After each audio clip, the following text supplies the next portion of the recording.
북학의 참뜻이라는 제목, 박지원이 서문을 지었다는 북학의, 이게 박제가가 북경 다녀와서 북경에서 봤던, 북경이면 중국 청나라지, 그지? 직접 보고 듣고 느꼈던 걸 적어놓은 책이 바로 북학의고, 결론적으로 말하면 중국 청나라에 가서 보고 난 다음에 이 조선이라는 나라, 땅에 갇혀서 사는 게 이 선비로서의 어떤 뭐라 그럴까, 잘못된 삶의 모습 아닌가, 너무 고루한 거 아닌가. 고루하다는 건 너무 옛날 것 같다라는 뜻이야. 답답하다, 편협하다, 뭐 이런 뜻이야.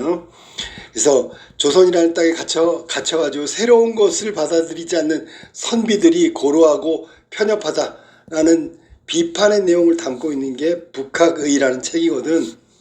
결론적으로 얘기하면 뭐야? 청나라에 근대화되고 청나라의 선진 문물을 도입해야 된다, 받아들여야 한다, 이 주장하는 책이 바로 북학의다. 그래서 이 글은 사실은 북학의가 아니라 북학의라는 책의 서문이기 때문에 박지원이 박제가를 위해서 써준 거야. 자, 그러면 박지원, 박제가는 누굴까? 그러면 당연히 실학자들이니까 실학사상을 주장했던 사람들인데, 실사구시라는 게 뭐냐면 실용적인 거지, 실제 생활에 도움이 되는 걸 구하는 거지. 그 다음에 실사구시, 그래서 근대화되고 발전한 저 북쪽, 그 문물을 수용해야 된다, 수입해야 된다, 선진 문화를 수입하고 문화를 부흥시켜야 된다, 그런 의미로 이들을 갖다 북학파라고 불렀단 말이야. 자, 그러면 그 북학파의 한 사람으로서 박제가의 북학의라는 책에 어떤 내용의 서문을 써줬는지 확인하고 정리하자. 자, 서문. 자, 시작할게. 학문의 길에는 다른 방법이 없다.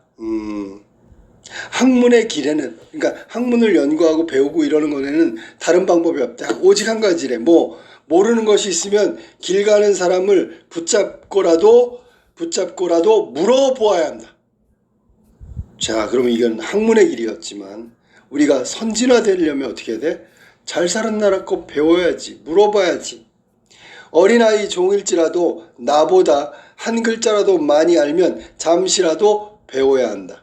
보통 우리 한자성어 중에 불치하문이라는 말이 있어. 불치하문. 아랫사람한테 물어보는 건 부끄러운 일이 아니다 라는 뜻이야. 그럼 결국 공부하는 건 학문의 길에는 딱 하나밖에 없다. 모르면 아는 사람한테 물어보는 거야. 자신이 남만 못하다고 부끄럽게 여겨 자신보다 나은 사람에게 묻지 않는다면, 여기서는 길 가는 사람, 어린아이 종, 묻지 않는다면 평생토록 스스로 고리타분하고 아주 재주없는 지경에 가두는 것이다. 그래서 고루하다는 얘기는 굉장히 올드하다는 뜻이야. 자, 여기는 지금 첫 번째 얘기한 건 학문의 길, 학문의 방법, 묻고 배우는 거다, 그 얘기를 한 거야. 갑자기 왜 학문 얘기를 했는지는 나중에 나오겠지. 순임금은 밭 깔고 씨 뿌리며 질그릇 굽고 물고기 잡는 일에서부터 황제가 되기까지 남에게 배우지 않은 것이 없었다. 다 배웠다고. 순임금조차도 처음부터 끝까지 다 배웠단 말이야. 순임금은 아주 고대 중국의 임금을 말하는 거, 고대 국가.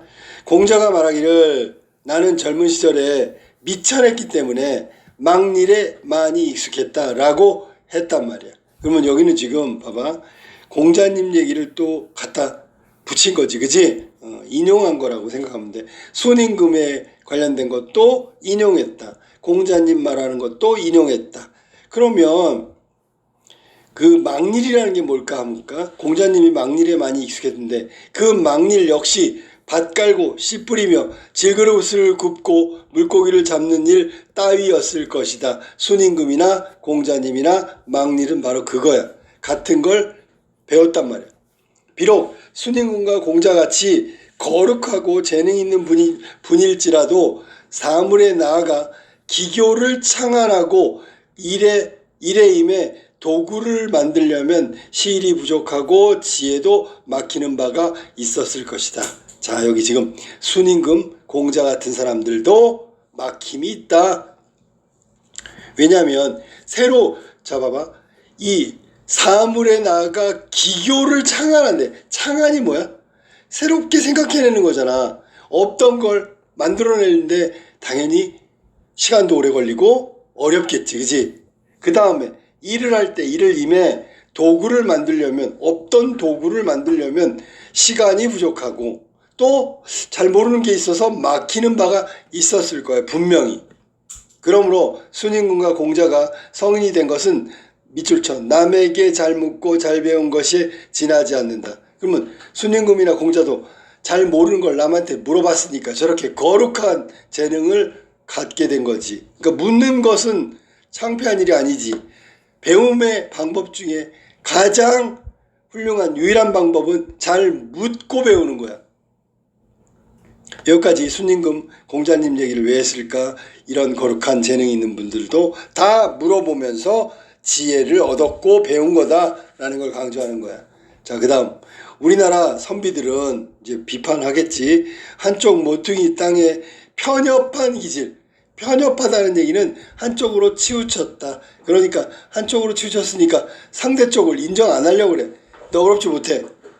편협한 기질을 타거나 바른 중국 대륙의 땅을 밟아보지 못하고 눈은 중국의 사람을 보지도 못한 채 태어났다 늙고 병들어 죽기까지 국경안, 여기서는 조선 안을 말하는 거지, 떠나본 적이 없다. 그러니까 중국에 가고 뭔가 새로운 걸 보고 그 대륙의 커다란 대륙을 여행하면서 뭔가 배워야 되는데 조선의 선비들은 그러지 못했다. 편협해서. 그래서 학은 다리가 길고 까마귀는 검은 것이 각자 자기의 천성을 지키는 것이고 우물한 개구리, 이걸 정저지화라고 하지, 그지? 혹은 좌정관천 이렇게 불러. 시야가 좁다, 편협하다, 그런 얘기야. 자, 그래서 학은 다리가 길고 까마귀는 검은 것, 그리고 자기는 천성을 지키는 것, 우물한 개구리나 밭에 두더지는 오직 자기 땅만 의지해야 한다고 여기며 살았다. 잘못된 시각이지. 여기 지금 자기 천성을 지키고 산다고 변화가 없어. 발전이 없어. 맨날 똑같아. 시야가 좁아. 우물한 개구리. 밭에 두더지는 그 밭밖에 몰라. 라는 얘기야. 결국 조선 선비들의 편협한 기질에 대해서 비판한 거고, 좁은 땅덩어리를 벗어나지 못하니 새로운 것도 모르고 배우지도 못하고 발전도 없고 편협한 시각이 그냥 굳어져 버리지. 얘는 차라리 소박해야 한다고 말하고 누추한 것을 검소한 것이라고 인식했다. 예의범절, 예의는 있잖아. 소박해야 된대. 소박하지 않으면, 화려하면 예의가 없는 거야. 그리고 보잘것없고 초라하고 이런 걸 갖다가 좋게 말하면 검소하다고 얘기해. 이게 당시에 선비들이 갖고 있는 생각의 수준이야, 수준. 알아니? 이른바 우리가 흔히 부르기를 사농공상의 사민이라는 것도 겨우 명목만 남아있고, 자, 사는 선비, 농은 농부, 공은 뭐 기술자지, 그 다음에 공장이라고 해도 되고, 상은 장사꾼. 이 사민은 원래 전부 다 직업이 있어야 되니까 모든 백성을 말하는 거야.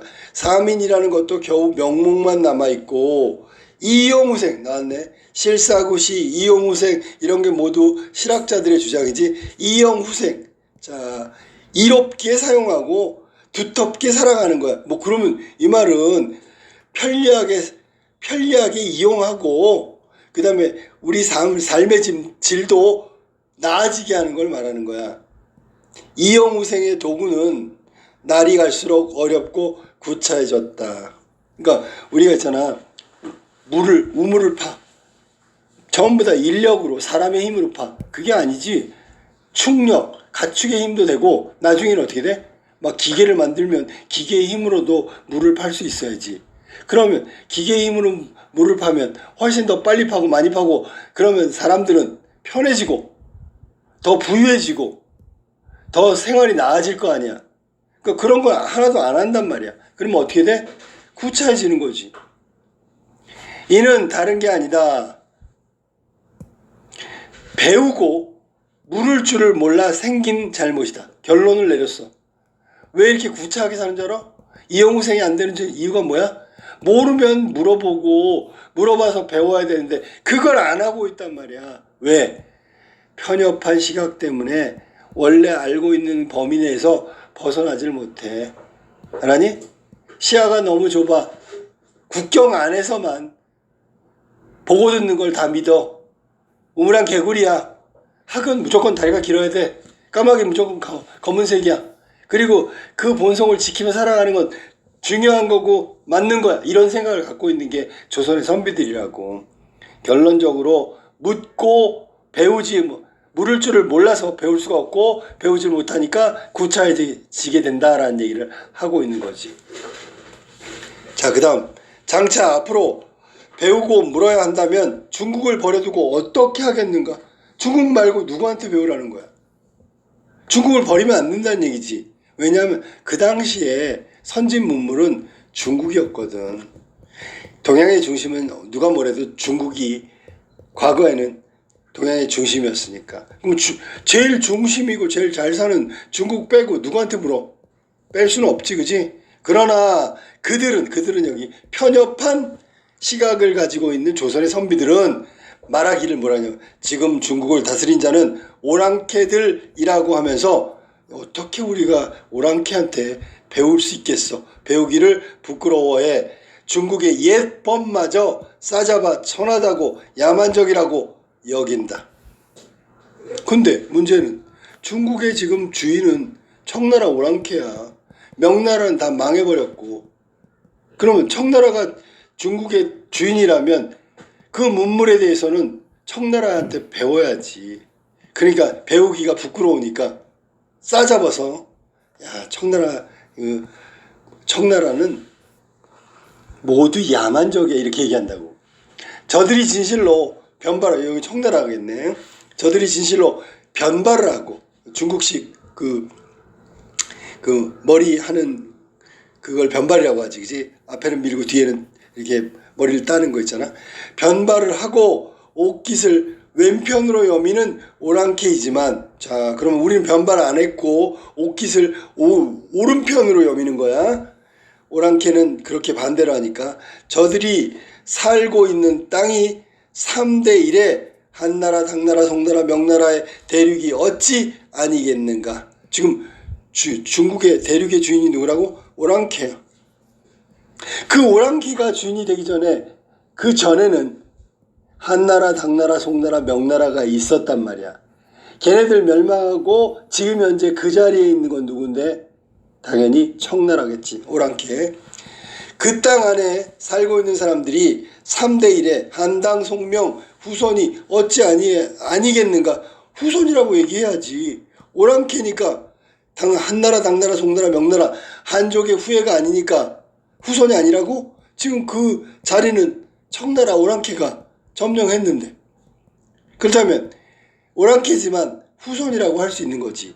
만약 법이 좋고 제도가 아름답다면 진실로 오랑캐라도, 자, 이거 괄호 묶어봐.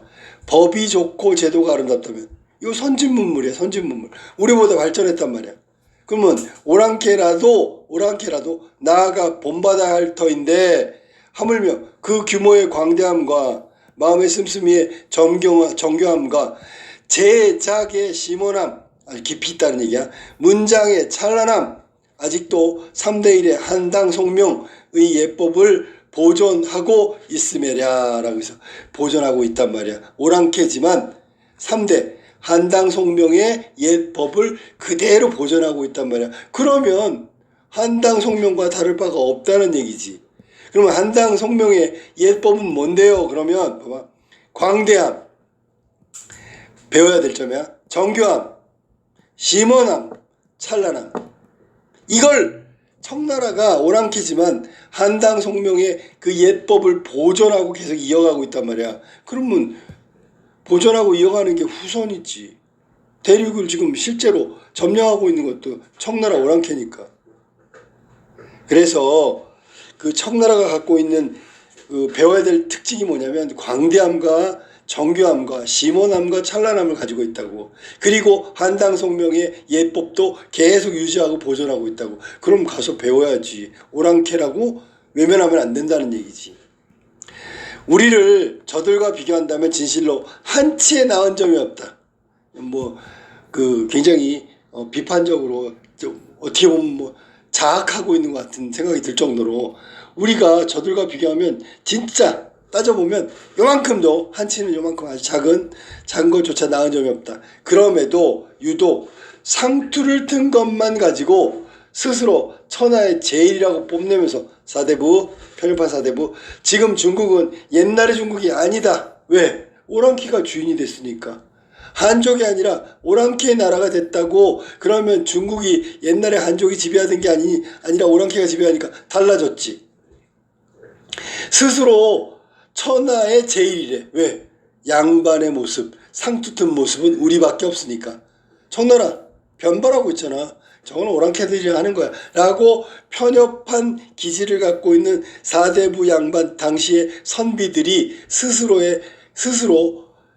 자기들에 만족하고 청나라를 비판하는 그런 그 어떤 태도를 보이고 있는 거야. 자, 그 산천은 비린내와 노린내가 난다고 헐뜯고, 비린내는 물고기에서 나는 거고 노린내는 그 사냥에서 불에 구우면 노린내 나잖아. 털 타는 냄새가 노린내니까. 그러니까 얘는 무시하는 거지. 그 백성은 개나 양이라고 하찮게 여기는 거야. 개처럼 양처럼 여긴다고 욕을 하며, 그 언어는 오랑캐 말이라고 모함하고 중국 고유의 좋은 법과 아름다운 제도마저 싸잡아서 배척해버린다. 누가?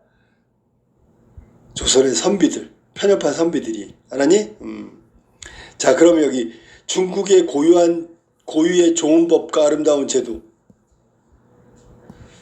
이게 있잖아. 사실은 좋은 거잖아. 이것까지도 오랑캐가, 청나라가 지금 중국의 주인이니까 싸잡아서 배척한다고. 자, 그렇다면 어디를 본받아 나아가겠는가? 지금 현실적으로 선진문물 대륙의 주인은 오랑캐 청나라인데 그들을 무시하면 도대체 어디에서 본받을 거야? 어느 나라 거 본받을 건데? 라고 얘기하고 있는 거야. 자, 결론 내려볼까? 내가 북경에서 돌아오니 재선 박제가 실학자이면서 북학파였던 박제가, 호는 재선이야. 자신이 지은 북학의, 의논하는 의자를 썼네. 내외 두 편을 보여주었다. 내편과 외편 두 편을 보여줬어. 재선은, 박제가는 나보다 먼저 북경에 들어갔던 사람이다. 그는 농사 짓고 누에치고 가축을 기르고 성을 쌓고 집을 짓고 계속 열거한다. 배와 수레를 만드는 일에서부터 기와 굽고 대자리 짜고 붓과 자를 만드는 일에까지 눈으로 헤아려 보고 마음으로 비교해 보지 않은 것이 없었다. 아까 순임금하고 공자님도 그랬는데, 미천한 일이지만 다 했단 말이야. 물어보면서. 박제가는 물어봤는지 안 물어봤는지 좀 이따 나오겠지만, 안 나와도 물어봐서 했겠지, 당연히. 공자님, 순임금이 했던 것처럼 미천하고 사사로운 것까지 전부 다 헤아려 보고 마음으로 비교해 보지 않은 게 없어. 다 비교해 봤어. 자, 근데 사실은 농사 짓는 거부터 시작해서 여기 지금 붓과 자를 만드는 거, 이게 다 북학의의 내용이야. 중국 갔더니 말이야, 중국 사람들이 농사를 어떻게 짓고 누에를 어떻게 치고 붓을 어떻게 만들고 이런 걸 다 눈여겨본 다음에 북학의라는 책 속에 다 적어놓은 거야. 붓으로 보지 못한 것이 있으면 반드시, 동그라미 물어봤고, 마음으로 깨닫지 못하는 것이 있으면 반드시 배웠다 동그라미. 묻고 배웠다. 공자님처럼, 순임금처럼. 자, 그 다음에 시험 삼아 책을 한번 펼쳐보니 내가 쓴 열하일기와 조금도 어긋나는 것이 없어 한 사람의 손에서 나온 것 같았다. 그러면 박제가의 북학의의 내용이나 박지원의 열하일기의 내용이나 거의 비슷하고요. 여기서는 가장 비슷한 건 뭐냐면, 이영후생 실제로 선진문물을 배워서 수용하자. 그래야지 우리도 발전한다. 그런 내용, 책을 지은 의도는 북학이나 열알기나 마찬가지다라는 뜻이야. 여기요. 이러하니 그가 진실로 즐거워하며 내게 보여준 것이고 나도 기분 좋게 사흘간 읽어도 실증이 나지 않는 것이다. 서로가 서로의 마음을 알기 때문에, 서로가 서로의 마음이 통하기 때문에 저렇게 실증이 나지 않고 읽을 수 있었다. 박제가의 생각이나 박지원의 생각이나 마찬가지라고. 아, 이것이 어찌 한간 우리 두 사람이 눈으로만 보고 나서 그렇게 된 것이겠는가? 아니죠. 진실로 비 내리는 지붕과 눈 쌓이는 처마 아래서 연구하고 공부하고 술이 건화하고 등잔심지 돋우는 즈음에, 그러면 지금 시간 오랫동안이란 얘기지. 술 마시면 건화하고 시간이 좀 지나야 술이 취할 거 아니야. 등잔심지가 돋는다는 얘기는 등잔심지가 탔단 말이야. 시간이 한참 지나야지. 손뼉치며 좋아했던 이야기를 한 차례 눈으로 경험한 것일 뿐이다. 그러니까 원래 오랜 시간 동안 관심을 가졌던 거야. 그리고 눈으로 봐서 보고 경험했던 거지. 요컨대 이를 남들에게 말할 수가 없으니까 남들은 정말 믿지 않으리라. 남들한테 말해봤자 믿지도 않아. 아까 얘기한 대로 한다면 편협한 기질의 선비들은 절대로 중국에 가서 보고 온 거 박제가 박지원의 얘기를 들으려고 하지도 않는다고. 믿지도 않고. 믿지 않으니 참으로 화를 낼 것이다. 화를 내는 성질은 편협한 기질에서 말미암은 것이고, 말미암은 거기서 시작된 거라고. 믿지 않는 원인은 중국의 산천을 헐뜯는 데 있다. 그럼 결론은 뭐냐면, 이야기를 해주면 막 화를 내는 게 뭐냐면, 편협한 기질 때문에 조선의 선비들은 이야기를 해줘도 화를 낼 거고, 믿지 않는 이유는 중국의 산천을 헐뜯는 데 있다. 편협한 태도로부터 나오는 거다. 그런 얘기야. 이게 박제가의 북학이라는 책 앞에 박지원이 써놓은 서문이란 말이야. 자, 그러면 여기 지금 한번 정리를 한번 해볼까? 이 글은 제일 처음에 뭐부터 했냐면, 학문의 길은 묻고 배우는 것에 있다라고 전제를 했어. 학문의 길. 학문이라는 게 원래 책 피고 공부하는 거잖아. 근데 여기서는 실제로 실용적인 것을 배우는 것을 말하는 거야. 한 가지가 뭐라고? 물어봐야지. 그래서 배우는 거라고. 그러면서 시각을 돌려봤더니 국경 안에 있는 조선의 선비들은 배울 생각이 없어. 알았니? 새로운 것, 발전된 것, 좋은 것, 뭐 신기한 것, 국경 바깥에 일어나는 아주 원대하고 크고 멋지고 이런 것을 보려고 하지도 않고 본 적도 없고 믿지도 않아. 이게 박지원이 당대 조선의 선비들의 편협한 기질에 대한 비판이란 말이야. 그래서 우리가 해야 될 걸 얘기했네. 중국의 선진문물 배워서 이영우생을 이루어야 한다. 이런 식으로 글을 전개하고 있는 거야. 알겠지?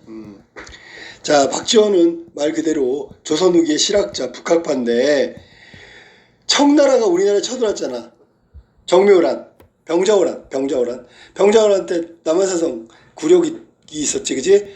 그 이후에 청나라에 대해서 배척하는 풍조가 당시 사회의 주류였단 말이야. 청나라 오랑캐. 알았니? 그런데 실제로 청나라는 조선보다 훨씬 발전돼 있었어. 그러면 어떻게 해야 된다고? 우리가 이용후생하기 위해서는 청나라 문물을 받아들여야 되는데 보려고 하지도 않고 봐도 믿지도 않고 이런 거야. 깎아내리고 배척하고. 자, 그래서 박제가가 박지원하고 박제가는 중국 문물을 견문 보고 들은 다음에 박제가가 중국의 발달한 문물을 직접 경험했으니까 백성들의 삶을 좋게 나아지게 하려고, 또 박지원도 중국 문물을 경험하고 난 다음에 좋은 점, 뭐 우수한 점은 적극적으로 알려야 되겠다. 그리고 우리가 배워야 된다라는 점은 공통점이란 말이에요. 그래서 북학이나 열알기나 의도는 똑같아요. 우리나라 잘 살게 하고 백성 편하게 하고 부자로 만드는 거란 말이야. 그러니까 같은 의도이기 때문에 같은 맥락의 책이고 박지원은 박제가의 북하기를 뭐 실증 안 내고 읽었다고 얘기한 거야. 알았니? 여기서 특히 박지원의 생각 중에 당시 조선의 선비들, 지식인들은 좁은 땅덩어리 안에 갇혀가지고 새로운 세계, 더 넓은 세계, 변화되는 세계 이런 걸 알려고 하지도 않고 나라 안에서 그냥 편협한 기질로 우물안 개구리처럼 살아가고 있다. 그러니까 지식인이 그러니까 백성들은 당연히 발전이 없죠. 결국 조선이 잘 살지 못하는 건 그 지식인, 조선의 선비들의 편협한 기질로부터 비롯된 거다. 이런 걸 비판하는 거야. 알았지? 그리고 현실적으로 중국의 주인은 오랑캐잖아. 중국을 다스리는 게 오랑캐야. 그런데 예전부터 내려오던 훌륭한 우산인데 그러니까 지금 청나라가 그걸 유지하고 보존하는 거란 말이야. 그럼 그거 배워야지. 배울 생각이 없다는 게 문제라는 거야. 알겠지? 자, 그러면 이 글은 책의 서문이고요. 실제로는 책은 북학이지만 여기 나와 있는 건 서문이야, 서문. 근데 보니까 조선 선비들 너무 편협해. 우리가 잘 살려면, 이용생 하려면 받아들여야 돼. 이건 박지원이 생각하고 있는 즉 주장이란 말이야. 논설문으로 봐도 된다고. 주장, 설득, 논설문. 알았니? 그래서 조선 선비에 대해서는 비판하고 있고요. 중국의 선진 문물을 받아들여야 한다. 이건 설득하고 있는 거야. 됐죠? 북학의라는 책의 의미는 뭘까요?를 지금 제목에 두고 있다. 북학의의 참뜻. 이게 바로 북학의라는 책의 참뜻을 말하는 거야. 알았지? 당연히 조선 선비 지식인들에 대한 비판. 이거 주제야. 또 하나는 중국의 선진 문물을 도입하고 수용해야 된다. 이것도 주제라고. 초점을 어디다 맞추냐에 따라 주제가 두 가지인데 거의 그럼 결론적으로 얘기하면 같은 거라고 생각하면 돼. 박지원의 북학의 참뜻 서문 얘는 한문으로 돼 있다. 한문체다. 그다음에 성현의 고사가 나오지. 뭐 순임금 얘기 나오고 공자 얘기 나오고 그거는 주장의 정당성, 설득력을 높이고 당시 지식인들의 현실 인식을 비판하려는 목적으로 성현 즉 공자와 순임금 얘기를 쓴 거다. 됐죠? 자, 그 다음에 당시 선비들의 태도를 다시 한번 정리하면 뭐냐면 자, 예는 소박하고 누추할수록 검소한 거다. 잘못된 걸 소박하면 예의가 있고 화려하면 예의가 없다? 그건 아니지. 그 다음에 누추한 건 초라한 거지 검소한 게 아니지.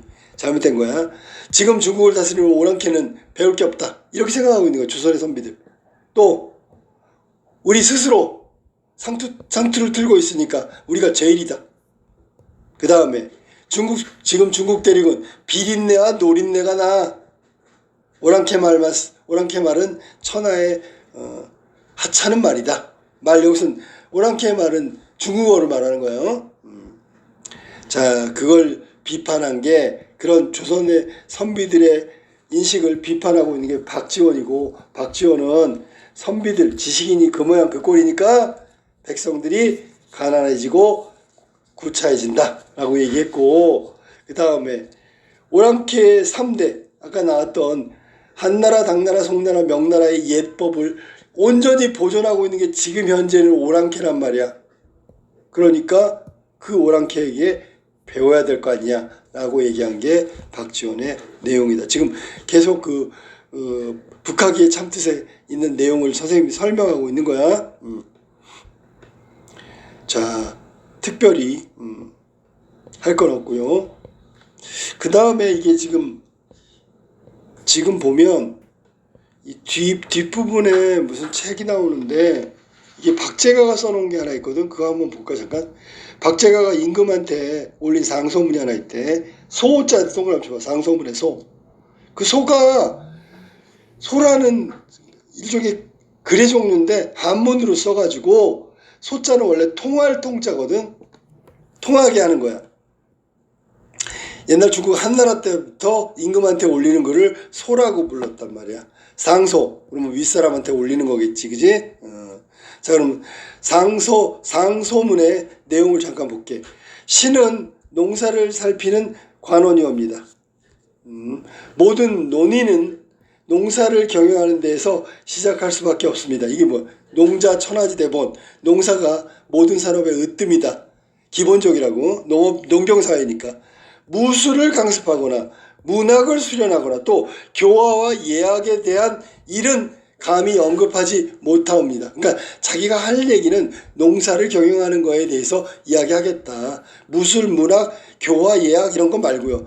다만 고을 백성이 편하게 살면서 생업, 농업에 종사하고 즐겁게 여기고 개천과 봇도랑을 법에 맞게 하고, 그러니까 농사짓는 법에 맞게 하고 집 주위를 가지런히 정리하며 모습과 말과 글 이런 거 언사가 깨끗하고 미더우며 그릇과 의복이 견고하고 완전하며 수목이 번성하고 가축이 잘 자라며 남녀가 게으르지 않고 각자 일거리를 잡아서 공장과 아까 나왔던 공장 제품을 만드는 그 공업이지, 그지? 장사꾼 상업 산업공상의 공상이야 모여들고 도둑들이 물러가며 다리와 주막과 뒷간도 수리하지 않은 것이었고 다 수리해버리고 낚시하고 사냥하는 곳에 배도 있고 수레도 있고 아이들은 돌림병을 앓지 않고 늙은이는 노래하고 그를 읊조리기에 되기를 원할 뿐입니다. 근본은 농업이 되겠네, 그지?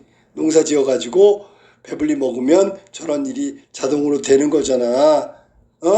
공장에 장사꾼이 다 모여들고 다 그 다음에 도둑도 없어질 거고 다 부유하니까 수리하고 뒷간도 수리하고 그 다음에 수레도 만들고 배도 만들고 그리고 아이들은 병에 걸리지 않고 늙은이는 행복한 노래를 부르면서 그를 읊조릴 수 있게 되는 게 농사로부터라고.